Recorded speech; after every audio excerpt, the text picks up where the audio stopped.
The American principle that no one is above the law was reaffirmed. Donald Trump was given every opportunity to defend himself. It was a state case, not a federal case, and it was heard by a jury of 12 citizens, 12 Americans, 12 people like you.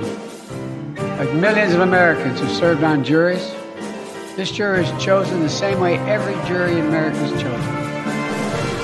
This was a disgrace. This was a rigged trial by a conflicted judge who was corrupt. It's a rigged trial, a disgrace. They wouldn't give us a venue change. We were at 5% or 6% in this district, in this area. This was a rigged, disgraceful trial. But the real verdict is going to be November 5th by the people. And they know what happened here, and everybody knows what happened here.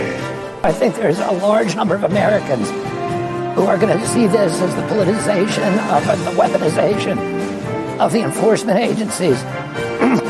And I think it's going to hurt. It's bad for our democracy. I think the Democrats feel like they have, the DNC feels like it has a candidate that cannot win fair and square in the polls. And so they have to win in the courts. They have to win by clearing the deck and getting their other opponents out of the race. I'm not a fan of President Trump's, but I want to win. I want to beat him in a campaign on a level playing field. I want to talk about his issues, about locking down the economy, shutting down 3.3 million businesses, about running up a $34 trillion debt, about engaging us in forever wars and doing favors for Wall Street. I don't want to beat him in a courtroom. I think it's not good for our country. In the process that Donald Trump's attorney was part of, the jury heard 5 weeks of evidence, 5 weeks. And after careful deliberation, the jury reached a unanimous verdict. They found Donald Trump guilty on all 34 felony counts. Now he'll be given the opportunity, as he should, to appeal that decision just like everyone else has that opportunity. That's how the American system of justice works.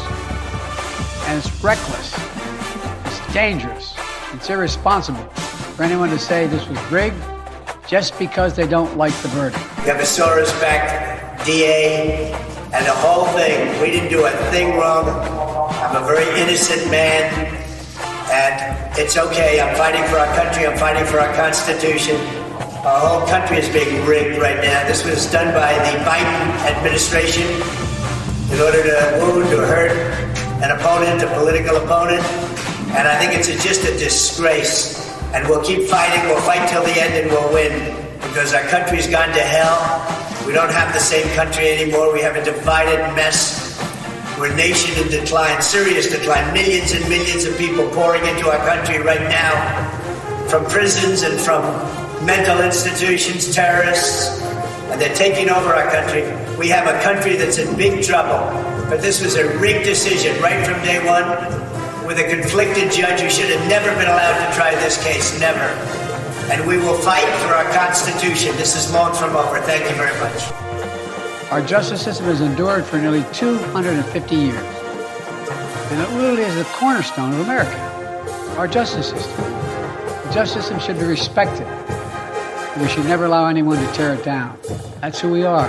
But you know, what I would say to people is, in the Democratic Party is, even if you won this way, you know, what is it going to do to our country if half the people in this country have the anger and the rage and feel like that they're the person, they're a champion, that the candidate that they wanted to vote for has been taken off the table. When I was growing up, the Democratic Party was the party of getting everybody to vote, of making sure nobody got disenfranchised. The modern Democratic Party is just trying to get rid of as many possibilities for voters as possible.